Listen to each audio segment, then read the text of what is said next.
हाँ, आज अपन chapter second start कर देंगे, फ्रीडम। एक बहुत ही शानदार स्टोरी के साथ, बहुत कहते हैं कि जोश भरी स्टोरियाँ हैं, बहुत शानदार दो व्यक्तियों के बारे में पढ़ने वाले हैं। बहुत बढ़िया चैप्टर है ये, बहुत बढ़िया चैप्टर, बहुत कुछ सिखाएगा अपन को। तो अपनी बुक का चैप्टर नंबर सेकंड, ठीक है, हेडिंग लगा सकते हैं आप, चैप्टर नंबर सेकंड, और उसका नाम है फ्रीडम, ठीक है, यानी कि आज़ादी बोल दो चाहे स्वतंत्रता बोल दो, ठीक है। ये अपनी बुक का चैप्टर सेकंड है, फर्स्ट अपना कंप्लीट हो गया। और फर्स्ट के क्वेश्चन आंसर बहुत जल्द कर देंगे, 3 4 5 पेज छोड़ देना, सब चैप्टर के एक साथ क्वेश्चन आंसर कर लेंगे फिर, ठीक है। हो सकता है बीच में कर दूं। तो ये जो चैप्टर पहले इसको शानदार तरीके से पढ़ते हैं, लेकिन इस चैप्टर पढ़ने से पहले आपको बहुत अच्छी स्टोरी सुनाता हूँ कि आज़ादी, स्वतंत्रता, किस तरह की स्वतंत्रता, इस चैप्टर के अंदर बातें लिखी हुई है। तो देखो, आपने सुना होगा साउथ अफ्रीका देश का नाम सुना होगा, साउथ अफ्रीका, थोड़ा शॉर्ट में लिख देता हूँ। एक बंदा था दक्षिण अफ्रीका के अंदर, नेल्सन मंडेला, बहुत ध्यान से समझना है आपको, बहुत ही बढ़िया स्टोरी है इनकी, नेल्सन मंडेला, और ये थे साउथ अफ्रीका के, ध्यान से समझना।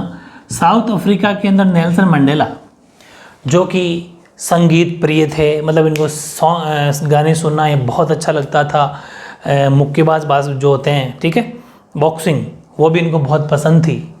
और लेकिन ये सब शौक हर कोई रखता है, जब यंग होते हैं कुछ ना कुछ शौक होते हैं, जवान जब थे तो इनकी ये इतने सारे शौक थे। लेकिन दक्षिण अफ्रीका के अंदर जो काले और गोरों के बीच में जो भेदभाव था, जो काले गोरों के बीच में जो एक तरीके से जो भेदभाव होता था, वो इनको जमा नहीं, और इन्होंने उनके खिलाफ बहुत तगड़े तरीके से आवाज़ उठाई, और इतने अच्छे से आवाज़ उठाई कि इन्होंने काले गोरों का जो भेदभाव उसको मिटाने के लिए 28 साल तक, 28 ईयर्स अपनी ज़िंदगी के जेल के अंदर बिता दी। अब आप समझ सकते हो, जेल के अंदर 28 साल तक अपने उस एकदम यंग जो लाइफ है, जवानी की जो ज़िंदगी है, उसको इन्होंने ख़त्म कर दिया। लेकिन इतनी यातना ही सही इन्होंने, क्योंकि ये खुद ऐश्वेत थे, मतलब ये काले थे, ऐश्वेत थे, और वहाँ पर जो गोरे लोग थे, ठीक है, जो गोरे लोग थे वो इन ऐश्वेतों पर बहुत ज़्यादा अत्याचार करते थे, इन पर बहुत ज़्यादा इनको परेशान करते थे। और वहाँ की जो पुलिस थी वो भी बहुत परेशान करती थी, और हर चीज़ के अंदर अलगाववादी नीति थी, मतलब ये मनमर्जी करते थे, इनको दबाते थे काले लोगों को। तो फिर इनको ये मंजूर नहीं हुआ, और बहुत ज़्यादा इन्होंने बहुत तगड़े तरीके से, बहुत ज़्यादा यातनाएं भी सही, लेकिन 28 साल जेल में भी रहे, लेकिन आखिर में इन्होंने वहाँ पर इनको जीत दिलाई, इनकी हेल्प करी। तो बहुत अच्छे इंसान थे। इनकी एक बुक है नेल्सन मंडेला की, लॉन्ग वॉक टू फ्रीडम, ध्यान से समझना, बहुत फेमस बुक है, लॉन्ग वॉक टू फ्रीडम, यानी कि हिंदी में बोले तो, वैसे तो इंग्लिश में हिंदी वालों को भी यही याद रखना है, लेकिन हिंदी अनुवाद चाहते हो तो स्वतंत्रता के लिए लंबी यात्रा, ठीक है। लेकिन ध्यान रखना, हिंदी मीडियम वाले भी यही लिखा हुआ आएगा, ऐसा ही, बस वो इस तरीके से लिखा आएगा कि लॉन्ग वॉक टू फ्रीडम, ऐसा लिखा हुआ आएगा, तो इसलिए इंग्लिश में ही ध्यान रखना, ठीक है। तो ये इनकी बुक का नाम है, और इस बुक के अंदर उन्होंने बहुत सारी बातें बताई है कि उन्होंने कैसे कैसे अपने कलीग्स के साथ, मतलब अपने सहयोगी के साथ में भी मिलकर इन्होंने बहुत वहाँ पर लड़ाइयाँ लड़ी, मतलब उनकी सरकार का विरोध किया, उन गोरे लोगों को परेशान जो करते थे उनको दबाया, और इनको ऐश्वेत लोग जो थे, काले जो लोग थे, उनको न्याय दिलाया, ये बात, ठीक है। इसमें खूब सारी बातें हैं, कौन कौन से पॉइंट थे वो बुक में और बता दूंगा। तो ये तो इनकी स्टोरी थी, जो नेल्सन मंडेला थे उनकी बात थी। और ऐसी एक स्टोरी और है, वो है ऑंग सान सू की, हिंदी में बोले तो ऑंग सान सू की। ऑंग सान सू की भी एक ऐसी ही स्टोरी है इनकी भी। ये म्यांमार कंट्री की रहने वाली है, म्यांमार, ठीक है, म्यांमार देश की रहने वाली है ऑंग सान सू की, ठीक है। और ये जो ऑंग सान सू की, इनकी भी बहुत कहते हैं ना कि एक दुख भरी कहानी मान कह सकते हैं अपन, जैसे नेल्सन मंडेला की एक दुख भरी स्टोरी है, बहुत ज़िंदगी अपनी इन्होंने वेस्ट करी थी, लेकिन लोगों के भले के लिए उनके हिसाब से बहुत अच्छी भी ज़िंदगी हो सकती है। तो ऑंग सान सू की जो है, ये म्यांमार की रहने वाली है, और इन्होंने भी क्या कि ये थोड़ी गांधी जी से इंस्पायर्ड थी, ध्यान रखना, ये गांधी जी से इतनी इंस्पायर हुई क्योंकि गांधी जी जो हैं वो अहिंसा के लिए, नॉन वायलेंस, ठीक है, अहिंसा के लिए जो बातें करते थे, वो बातें इनको बहुत सही लगी। नॉन वायलेंस के साथ जो गांधी जी अहिंसा के साथ में जो आंदोलन करते थे उनसे ये इंस्पायर्ड हुई, और गांधी जी से इंस्पायर्ड होने के बाद में इन्होंने स्ट्रगल करना शुरू कर दिया। ठीक है, कि गांधी जी कैसे अहिंसा नॉन वायलेंस के साथ में समाज की सेवा कर रहे हैं, यहाँ पर लोगों की परेशानी को समझ रहे हैं, इससे इंस्पायर हुई। और इन्होंने, जो म्यांमार की रहने वाली है, इन्होंने संघर्ष क्या शुरू किया कि म्यांमार जो देश है वहाँ पर सैनिक शासन था। ठीक है, ऐसा मान लो कि मिलिट्री पावर, और वो सैनिक शासन बहुत क्रूर था, जो मनमर्जी करता था, राजा महाराजाओं की तरह जनता को परेशान करता था ये सब। तो इस आंग सान सू की ने इस सैनिक शासन के खिलाफ आवाज़ उठाई, म्यांमार के अंदर आवाज़ उठाई। ठीक है, तो सैनिक शासन के खिलाफ आवाज़ उठाई। इनको क्या परेशानी हुई, आवाज़ उठाई तो इसको अपने ही घर में, अपने ही घर के अंदर कैद कर दिया, अपने ही घर के अंदर कैद कर दिया। वहाँ की सैनिकों ने अपने घर में लॉक लगा दिया, इसको कैद करके रख दिया। हुआ क्या कि इसके जो हस्बैंड थे, हस्बैंड को कैंसर से बहुत ज़्यादा पीड़ित थे, कैंसर से जूझ रहे थे, आज मरो कल मरो वो वाली कंडीशन थी। हस्बैंड था, इनका बेटा था, उनसे भी इनको मिलने नहीं दिया गया और इसको अपने घर के अंदर कैद कर दिया गया। ये जो इनके हस्बैंड और बेटा जो रहते थे वो रहते थे इंग्लैंड। ठीक है, वो कहाँ रहते थे, वो इंग्लैंड रहते थे। और वहाँ की जो म्यांमार की जो सैनिक है उनको ये डर था कि अगर ये इंग्लैंड चली गई तो ये वापस म्यांमार नहीं आएगी और ये वहीं पर आंदोलन शुरू कर देगी, जो हमारे लिए बदनामी काम होगा। हो सकता है फिर आंदोलन या मूवमेंट बहुत बड़ा बढ़ जाए, तो इसको यहीं पर कैद कर दो, इसको नहीं जाने दिया। तो ये भी, इन्होंने भी इसके लिए बहुत अच्छे से आवाज़ उठाई कि लोगों, इसको इसीलिए। अच्छा, एक बात और बताऊँ मैं, इनकी थोड़ी करंट की बात बताता हूँ कि ह्यूमन राइट्स की लड़ती थी ये। ठीक है, ह्यूमन राइट्स के लिए, तो ह्यूमन राइट्स का मतलब होता है मानवाधिकार, मानव के जो अधिकार हैं उनके लिए लड़ने वाले लोग होते हैं मानवाधिकार। तो ह्यूमन राइट्स के लिए लड़ने वाली लेडी थी, इसलिए इसको अभी कुछ साल पहले नोबेल पुरस्कार भी मिला है, नोबेल शांति पुरस्कार, नोबेल शांति पुरस्कार। ये बहुत कम लोगों को मिलता है, बहुत बड़ा पुरस्कार होता है। ये फिजिक्स के क्षेत्र में मिलता है, फिजिक्स मतलब भौतिक के क्षेत्र में काम करने वाले इंजीनियर वगैरह को, लेकिन शांति के क्षेत्र में मिलता है, यानी पीसफुली जो कोई काम करता है, नोबेल पुरस्कार से इनको सम्मानित किया गया। और ये बहुत बड़ी म्यांमार की लेडी है, बहुत बड़ी नेता है, अभी जिंदा ही है, बहुत बड़ी नेता है। मोदी जी से भी इनकी मुलाकात हो चुकी हुई। ठीक है, तो बहुत बड़ी नेता है। और ये कुछ बातें मैंने बताई आपको। और इनकी अभी कुछ इलेक्शन हुए थे, हालांकि 7-8 महीने पहले की बात है। म्यांमार में तख्ता पलट भी हो गया कि वहाँ की जो सरकार थी वो उसको हटा दिया गया है अभी, जिसमें ये म्यांमार की नेता भी थी।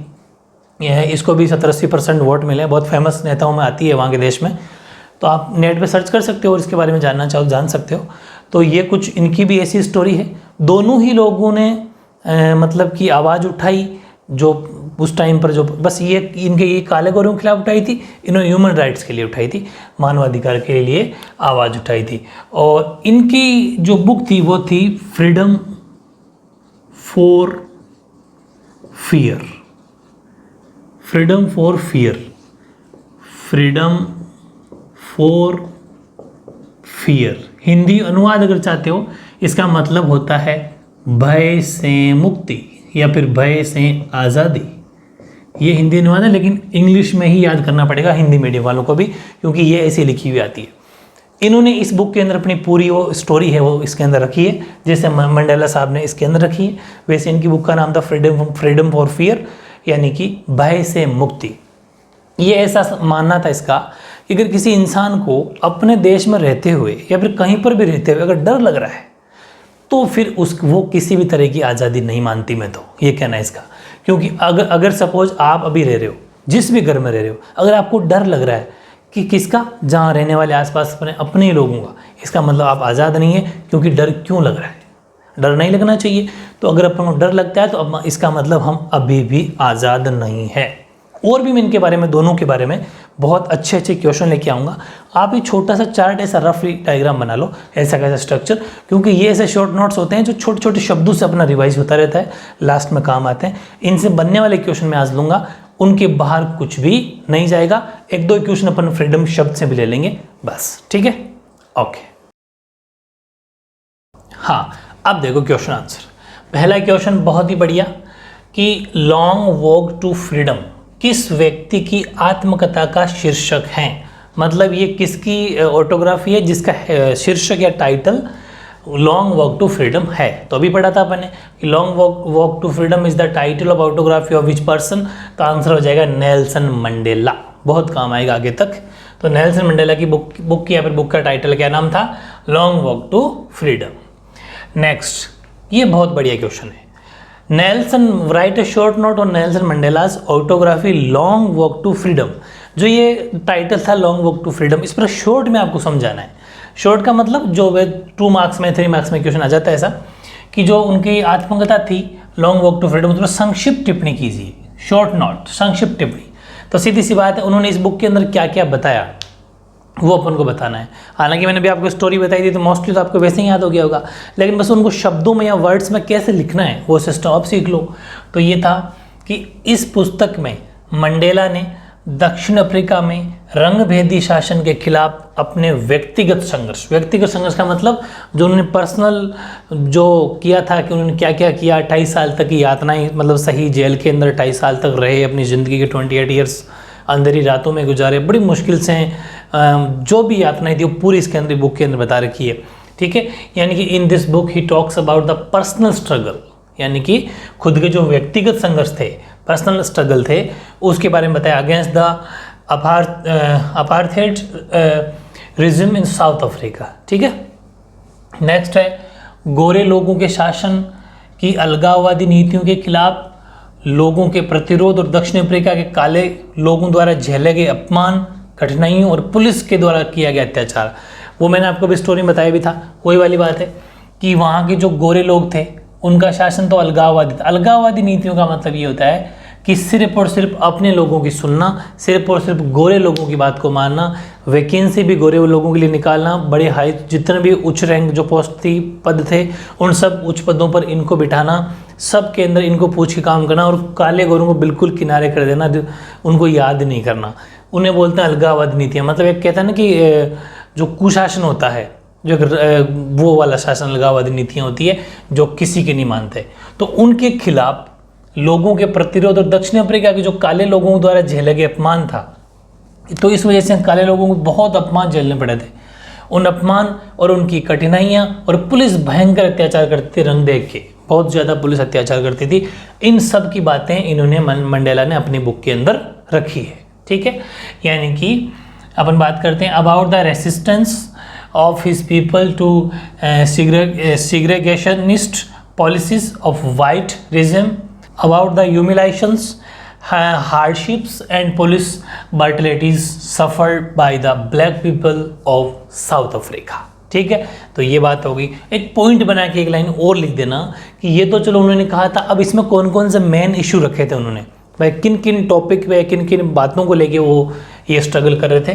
तो मेन बात ये थी, एक तो थी अलगाववादी नीतियाँ। अब ये क्या करते थे, बाड़ाबंदी नाम सुना आपने? बाड़ाबंदी का मतलब है कहीं एक जगह इकट्ठा बंद कर देना। तो ये लोग क्या करते थे, अलगाववादी नीतियों में क्या करते, एक शहर में घेराबंदी कर देते थे। ठीक है, जैसे काले लोगों को घेराबंदी कर दिया, कोई उनको कोई रूल रेगुलेशन उनको वहाँ बंदी बना दिया, घेराबंदी किए जाने, और देश में मुक्त आवागमन पर रोक लगा दी। ठीक है, लगाने। और दूसरा, विवाह में उनको खुली छूट भी नहीं थी, उनकी पसंद से वो शादी नहीं कर सकते थे। तो विवाह में इन सब को चयन तक प्रतिबंध लगाना शामिल था। ये सब जितने भी रोक टोक थी, 3 मेजर बातें ली है, अलगाववादी नीतियाँ, घेराबंदी जो एक शहर में, और विवाह करने में खुद का मुक्त चयन नहीं होना, ये सब। ठीक है, मतलब अपनी चॉइस से शादी ना होनी, इन सब मुद्दों को रखा था। This range from being bundled into townships and being denied easy movements about the country to being denied a forced choice to home to marry. ठीक है, ये सब बातें इसके अंदर थी। और denied easy movement about the country, यानी कि वो जो घेराबंदी कर लेते हैं उन सबको इन्होंने इस चीज़ में रखा। ठीक है, तो ये सब बातें इनकी बुक में थी। मेन चीज़ नीतियाँ समझ ली और इस बुक में क्या क्या था वो बातें समझ में आ गई। वैसे मैंने स्टोरी जो बताई थी उसे लिख दोगे। तो जितने भी इन दोनों से क्वेश्चन बनाएंगे, चाहे वो ऑंग सान सूकी से हो चाहे नेल्सन मंडेला से हो, इन जितने भी क्वेश्चन मैं आज करवा रहा हूँ इनसे बाहर नहीं जाएगा। अच्छे से एक बार पढ़ना है, बस अच्छे से लर्न करना है। ठीक है, फिर अगला क्वेश्चन मंडेला से ही लिया है कि मंडेला और उनके जो कलीग्स थे, मतलब जो उनके साथी थे, उनके हिसाब से, मेरी बात को ध्यान से समझना कि जैसे ये टाइटल था लॉन्ग वॉक टू फ्रीडम, है ना, ये अपने लिए एक टाइटल था, एक बुक थी ऐसा मान लो, लेकिन उनके और उनके साथियों के लिए ये क्या था, एक अपने कलीग्स के और उनकी नज़र में ऐसा मान लो कि नेल्सन मंडेला और अपने साथियों की नज़र में ये क्या था, ये कोई बुक थी, कोई ग्रंथ था कि क्या था, वो समझना है। लॉन्ग वॉक टू फ्रीडम क्या था? तो what was the long walk to freedom for Mandela and his colleagues? Answer देखते हैं कि मंडेला व उनके साथियों के लिए दक्षिणी अफ्रीका में जो रंगभेदी शासन था काले गोरों का, उस रंगभेदी शासन के अन्यायपूर्ण जो प्रतिबंध थे, मतलब जो ज़बरदस्ती ये प्रतिबंध ऐसे जो लगा दिए थे, उन प्रतिबंधों और स्वतंत्रता के जो रास्ते में जितने भी, भाई जैसे आज़ादी का जो रास्ता होता है, मतलब हर किसी को आज़ादी होती है, उन रास्तों में जितने भी हर्डल्स हैं, जो बाधाएं हैं, उनको दूर करने का संघर्ष ही, लिख सकते हो संघर्ष ही लॉन्ग वॉक टू फ्रीडम था। बस उनके लिए कोई बुक या टाइटल नहीं था, उनके लिए था कि जितने भी प्रॉब्लम्स और जो रंगभेदी शासन कर रहे हैं साउथ अफ्रीका के अंदर, इसको हटाना ही हमारे लिए तो ये लॉन्ग वॉक टू फ्रीडम है। यानी कि for Mandela and his colleagues the struggle to overcome the unjust restrictions of the apartheid regime of South Africa and obstacles to freedom was long walk to freedom. ठीक है, या hurdles भी लिख सकते हो। फ्रीडम वॉज, वही जो आज़ादी थी या फ्रीडम था, वही लॉन्ग वॉक टू फ्रीडम था, उनसे आज़ादी दिलवाना। ठीक है, प्रतिबंध वगैरह जितने भी रोक टोक थी उनको हटाना। बहुत बढ़िया क्वेश्चन। तो नेल्सन मंडेला से जितने भी क्वेश्चन बन सकते हैं उनकी थ्योरी से, बस 3 टॉप लेवल के क्वेश्चन बनेंगे और कोई भी क्वेश्चन नहीं बनेगा, बस अच्छे से याद कर लेना। अब अपन बात करते हैं ऑन सान सू की, फ्रीडम फ्रॉम फियर। इस पुस्तक के कौन राइटर या रचयिता हैं? Who was the author of freedom from fear? मैंने गांधी जी की बुकें में लिखाई थी, कल वाला वीडियो, मतलब जो पिछला वीडियो चैप्टर पढ़ा था अपने, वो जितने भी बुक्स हैं एक साथ याद करना, बहुत रिवीजन करते रहना। तो फ्रीडम फ्रॉम फियर बुक किसकी थी? ऑंग सान सू की। बहुत बार लिखूंगा, कम से कम 8-10 बार ऑंग सान सू की लिखेंगे तो ऐसे याद हो जाएगा। ठीक है, नेक्स्ट इन्होंने क्या कहा था, एक कथन लिखा था, एक थॉट था ऐसे मान लो, एक स्टेटमेंट था इनका, ऑंग सान सू की का। क्या था कि वो ये कहती हैं कि मेरे लिए वास्तविक मुक्ति क्या है? मेरे लिए वास्तविक मुक्ति क्या है? भय से मुक्ति। मतलब ऐसा मान लो कि डर के आगे जीत है। ठीक है, बस ये इनका स्टेटमेंट था कि मैं उसको एकदम एक्यूरेट मुक्ति मानूंगी अगर कोई इंसान को डर ना लगे। इसका मतलब, कहने का मतलब वही है कि कोई इंसान स्वतंत्र रहे। जैसे अभी अपन इंडिया के अंदर बिल्कुल आज़ाद है, स्वतंत्र है। अगर अपन डरावा महसूस करें, एक भय अपने मन में हो, हर चीज़ के लिए डर हो, इसका मतलब हम आज़ाद नहीं हैं। क्योंकि अगर आज़ाद है तो फिर डर किसका, भय क्यों है? तो इन्होंने कहा था कि मेरी नज़र में जो मुक्ति है, जो आज़ादी है, मुक्ति का मतलब यहाँ पर क्या है? आज़ादी से है। जो आज़ादी है, जो फ्रीडम है, वो भय से मुक्ति है, वो डर से आज़ादी है। वही मतलब कि फ्रीडम फ्रॉम फियर। इन्होंने कहा था कि फॉर मी रियल फ्रीडम, मेरी नज़र में आज़ादी वो है कि इस for me real freedom is freedom from fear. Freedom from fear मतलब कि डर से जो आज़ादी है वो मेरी नज़र में असली आज़ादी है। ठीक है, तो ये स्टेटमेंट किसका था? ऑंग सान सू की। सीधा क्वेश्चन आ जाएगा। ठीक है, नेक्स्ट, ऑंग सान सू की किस देश की हैं और उन्हें संघर्ष की प्रेरणा कहाँ से प्राप्त हुई? Aung San Suu Kyi is from which country and where did he get the inspiration for the struggle? भाई कैसे सोचा इसने स्ट्रगल करने के बारे में, और कौन से देश की रहने वाली है ये? तो ऑंग सान सू की जो है, मैंने आपको वैसे थ्योरी में बता दिया था स्टार्टिंग में स्टोरी में कि ऑंग सान जो सू की है वो म्यांमार देश की है। ठीक है, म्यांमार जो कंट्री है म्यांमार की है। और गांधी जी जब यहाँ पर भारत के अंदर कर रहे थे हमारे अहिंसा के लिए आंदोलन, जो अहिंसा वाला मतलब बिल्कुल पीसफुली जो आंदोलन गांधी जी करते थे, तो उनसे ये इंस्पायर हुई कि यार कैसे एक इंसान जो बिल्कुल शांति के साथ लोगों को समझाने के लिए या फिर सरकार को समझाने के लिए प्रयास कर रहे हैं, तो उससे ये बिल्कुल प्रभावित हुई और इसने इस स्ट्रगल की लाइन को ज्वाइन कर लिया, ऐसा मान लो। ठीक है, तो ध्यान रखना, ऑंग सान सू की म्यांमार देश की थी और गांधी जी के अहिंसा के जो विचार थे, ठीक है, अहिंसा के जो विचार, थॉट्स ऑफ पीस, अहिंसा के जो विचार थे, उनसे ये संघर्ष की प्रेरणा मिली। यानी कि Aung San Suu Kyi is from Myanmar and Gandhi ji ideas of या फिर Gandhi ji thought of non violence inspired her to struggle. Gandhi ji के नॉन वायलेंस वाले जो आइडियाज़ थे या फिर थॉट्स थे उनसे इंस्पायर हुई। बहुत बढ़िया क्वेश्चन है। नेक्स्ट, ऑन्ग सान सू की, इसका एक प्रमुख थॉट भी था। देखो यहाँ पर ये जो बात बताई ना, ये तो कथन के रूप में क्वेश्चन आ सकता है। एक क्वेश्चन ये भी आ सकता है कि मुख्य विचार क्या था। मुख्य विचार, main thought, give one main thought of Aung San Suu की। लाइन टू लाइन नोट्स बना दिए हैं, सिंगल शब्द या वर्ड आपसे पूछ के आएगा जो भी आएगा, ठीक है। बस तो आंसर क्या बन जाएगा कि ऑन्ग सान सू की के अनुसार गरिमापूर्ण मानवीय जीवन जीने के लिए, बीच में स्पेस नहीं है, ध्यान रखना। इसके अनुसार क्या है कि जो कोई डिग्निटी के साथ जीवन जीना चाहता है, गरिमापूर्ण मानवीय जीवन जीने के लिए ये आवश्यक है कि हम भय पर विजय पाएं, हम डर को दूर भगाएं। अगर डरे हुए रहेंगे तो सामने वाला हमेशा अपन को दबाने की कोशिश करेगा। अगर हम अब डर पर काबू पा लिया, डर को अगर अपने जीत लिया, विजय पा ली, तो हम आज़ाद हैं, स्वतंत्र हैं, ठीक है। ये उनका प्रमुख विचार था। मतलब according to ऑन्ग San Suu Kyi, in order to live a human life with dignity, अगर डिग्निटी के साथ कोई जीवन जीना चाहता है तो उनके लिए क्या होगा, it is necessary the we overcome fear, या फिर वी वॉन द फियर, ऐसा मान लो कि हम फियर को जीतें या फिर फियर पर विजयी हों। ये था, वी ओवरकम फियर, ये हो जाएगा। और लास्ट क्वेश्चन एक और है, हालांकि अभी तो ऑन्ग सान सू की का तो एक दो क्वेश्चन और बाकी है, लेकिन अगर ऐसा क्वेश्चन आ जाए दोनों के मिक्स के बारे में कि ऐसे कोई दो नेताओं के, दो आदमियों के, दो पर्सन के नाम बताओ जिन्होंने आज़ादी के लिए भयंकर तरीके से संघर्ष किया था। हालांकि गांधी जी के भी नाम आते हैं, लेकिन इनकी अगर बात आ जाए तो ये दो टॉप लेवल में है। तो नंबर 1, स्वतंत्रता के लिए संघर्ष से जुड़े किन्हीं दो व्यक्तियों के नाम लिखिए। Right the names of any 2 person associated with the struggle for freedom. तो number 1 Nelson Mandela, number 2 ऑन्ग San Suu की। नेल्सन मंडेला, ऑन्ग सान सू की। बहुत ही बढ़िया टॉप लेवल के 8 क्वेश्चन। अभी इन दोनों से रिलेटेड जितने भी क्वेश्चन होंगे अपन आज के वीडियो में लेने वाले हैं, ठीक है।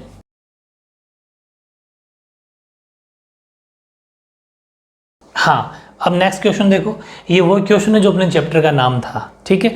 उसके जितने भी 3-4 क्वेश्चन बना दिए मैंने, उसके भी बहुत बढ़िया, उस एक शब्द के।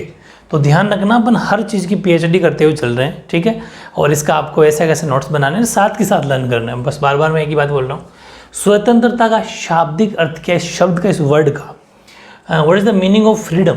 तो आपको क्या कहोगे, लैक ऑफ बॉन्ड्स या एब्सेंट ऑफ बॉन्ड्स, मतलब कि जो ये आपके बंधन है, अगर बंधन से मुक्ति मिल जाए, बंधनों का अभाव ही स्वतंत्रता है। अगर इस शब्द का मीनिंग पूछे तो बंधन का अभाव फ्रीडम है, स्वतंत्र। लेकिन इसमें बहुत सारी बातें हैं, देखो मैं बताता हूँ, आप खुद सोच के देखो कि ज़्यादा आज़ादी काम की नहीं होती, ठीक है।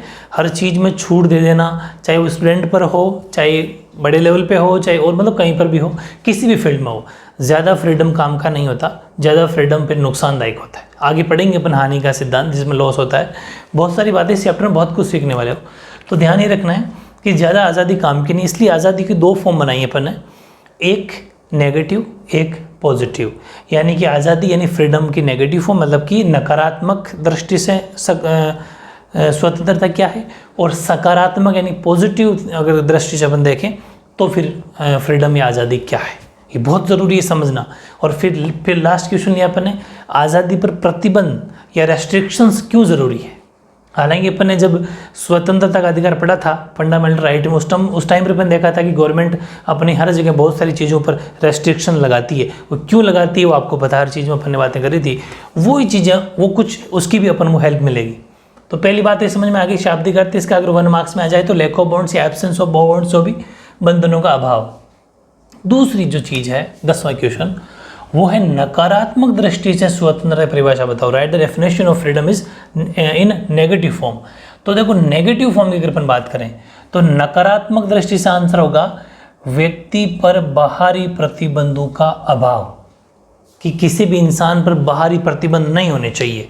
1 मिनट के लिए सोचो इसको, कि बात तो सही है यार, बाहरी प्रतिबंध क्यों होने चाहिए अपने पास, अपने ऊपर, लेकिन 1 मिनट के लिए सोचो, आप क्या कह रहे हो कि बाहरी जितने भी रेस्ट्रिक्शंस है वो नहीं होना चाहिए। एक्सटर्नल कॉन्ट्रेंट्स या restriction on the individual are absent. लेकिन इसका मतलब ये हुआ कि आप हर तरह से आज़ादी चाहते हो, फुल्ली फ्रीडम चाहते हो, फुल्ली फ्रीडम लेना बहुत नुकसानदायक होता है। तो ये इसका डेफिनेशन तो सही है इसकी, लेकिन कौन सी वाली है, ये नेगेटिव अर्थ निकालती है। तो ये नकारात्मक दृष्टि वाली डेफिनेशन ध्यान रखना कि बाहरी जो अपन को when external constraints on the individual are absent, या फिर the external restrictions on the individual are absent, वो नेगेटिव फॉर्म की डेफिनेशन होती है। ठीक है, अगला। तो फिर आप सोचोगे फिर पॉजिटिव क्या है, बिल्कुल सकारात्मक। देखो कि सकारात्मक दृष्टि से स्वतंत्र परिभाषा लिखिए, right the definition of freedom in positive terms या पॉजिटिव फॉर्म्स, एक ही बात है। तो देखो इसके अंदर ये डेफिनेशन लिखना आपको कि स्वतंत्रता वह स्थिति है जिसमें लोग अपनी क्रिएटिविटी यानी कि रचनात्मक और क्षमताओं यानी कैपेबिलिटी का विकास कर सके। ठीक है, रचनात्मक और क्षमताओं का विकास कर सके। ऐसा नहीं कि आज़ादी चाहिए खुले घूम रहे हो, ऐसा नहीं। मतलब कि freedom in this sense of condition in which people can develop their creativity and capability. मतलब क्या हुआ कि आपको पढ़ने की आज़ादी है, आप कोई से भी कॉलेज में पढ़ सकते हो, कोई से भी स्कूल में पढ़ सकते हो, कोई सी कोचिंग से कोचिंग कर सकते हो, कोई सी लैंग्वेज में पढ़ सकते हो, जो चाहो वो सब्जेक्ट ले सकते हो, जितनी मर्जी पढ़ सकते हो, कोई बॉन्डिंग नहीं है। इसका मतलब बढ़िया ऑप्शन है, आप अच्छी मेहनत करो, अच्छी मेहनत करके अच्छी पोस्ट पे जाओ और अपना खुद का डेवलपमेंट करो। या फिर आपके माइंड में कोई क्रिएटिविटी और है तो उसके बारे में फील्ड में करो, कोई बिजनेस करो, कुछ भी करो, फ्रीडम है आपके पास। तो ऐसा, ठीक है, ये पॉजिटिव सेंस वाली डेफिनेशन है, समझ में आ गई। बाकी वो नेगेटिव है, अगर फुल्ली फ्रीडम की कोई बात करता है तो फिर वो नेगेटिव है, वो गलत रास्ते जा रहा है। तो ये दोनों की डेफिनेशन आपको ज़रूरी है। अब एक लास्ट क्वेश्चन और है कि why do we need restrictions on freedom, आज़ादी पर कुछ प्रतिबंध क्यों आवश्यक है। तो पहली बात तो आप खुद सोच लो कि अगर हमें हमारी आज़ादी को बचाना है, ध्यान से सुनना, अगर हमें हमारी आज़ादी को बचाना है तो आज़ादी पर प्रतिबंध जरूरी है। समझ में आ गई मेरी लैंग्वेज, समझना। अगर हमें हमारे फ्रीडम को बचाना है तो हमारे फ्रीडम पर कुछ रेस्ट्रिक्शन होना चाहिए, वरना गड़बड़ हो जाएगी। ठीक है, यानी कि हमें अपनी स्वतंत्रता को बचाने तथा एक बात बताता हूँ मैं, एक समूह के विचारों को दूसरे समूह पर अपन आरोपित कर देते हैं, उन आरोपित किए बिना। कैसे, एक एग्जांपल लेता हूँ कि जैसे दो गाड़ियाँ चल रही थी, वो आपस में गाड़ी एक्सीडेंट हो गया, फिर नॉर्मल किसी के दूसरे वाली गाड़ी अड़ गई, वो नीचे उतरेगा, लड़ाई झगड़ा करेगा, तेरी वो कैसे। ये जो चीज़ें होती है कि तूने गाड़ी क्या समझ के डर, ये और वो मैं वो कर दूंगा, मेरी इतनी अप्रोच है, फला फला। ये जो एक दूसरे पे वो कहेगा तेरी गलती होगी, तेरी गलती है, जो एक दूसरे पे ये आरोप प्रत्यारोप करके आप लड़ झगड़ रहे हो, ये बहुत गलत तरह का काम है। तो उस टाइम पर अपन को आरोप प्रत्यारोप नहीं करने चाहिए, ये जो पक्ष विपक्ष का नहीं बनाना चाहिए, और वहाँ पर रुक के ये करना चाहिए कि भाई देख गलती हो गई, इस टाइम मेरी गलती है, मैं गलती मानता हूँ, मुझे ऐसा नहीं करना। जो भी बात हो रही है थोड़ा बैठ के बात की जाए तो ज़्यादा बढ़िया, वो आज़ादी है। इसलिए वहाँ पर कुछ रेस्ट्रिक्शंस होते हैं कि आप लड़ झगड़ नहीं सकते। अगर किसी ने गाड़ी अड़ा भी दी तो आप मार नहीं सकते उसको, आप वहाँ पर पुलिस में कंप्लेंट दर्ज कर FIR दर्ज करा सकते हो कि फलां आदमी ने मेरी गाड़ी अड़ा दी या फिर ठोक दी, इस वजह से मुझे नुकसान हो गया, लेकिन आप उससे लड़ नहीं सकते। FIR दर्ज कराइए आप, तो वो एक लीगली काम होता है। आप उससे लड़ रहे हो तो आप खुद दोषी हो गए, भले ही आपकी गलती वहाँ पर नहीं थी। तो ध्यान रखना, इसलिए कुछ रेस्ट्रिक्शन ज़रूरी है। रेस्ट्रिक्शन कौन सा, कि दोनों गाड़ियाँ टकराई तो आप लड़ नहीं सकते, ये रेस्ट्रिक्शंस है, आपको वहाँ पर FIR दर्ज कराना है, ये चीज़। तो आरोपित किए बिना आपसी अंतर जो है, बीच में जो मनमुटाव हो गया है, उस अंतरों पर चर्चा हो सकने की जो स्थिति है उसको पक्का करो। उसके लिए जो स्वतंत्रता है उस पर प्रतिबंध की जरूरी आवश्यकता है। We need restrictions on freedom to protect our freedom and to ensure that we can discuss mutual differences without imposing, एक दूसरे पे, ठीक है, the views of one group on the other. ठीक है, तो बहुत ही शानदार नोट्स आपको मिल रहे हैं। अब भी अगर आप नहीं पढ़ते तो आपकी गलती है, ये नोट्स इस लेवल के हैं कि आप जितनी अच्छी तैयारी आगे करोगे तब तक काम आएंगे, और आपकी क्लास में से तो 100 आउट ऑफ 100 या फिर 80 आउट ऑफ 80 मार्क्स आने वाले हैं। ठीक है, तो आज के लिए अपन इतना ही, ज़्यादा वीडियो बड़ा ना बने। ठीक है, ओके।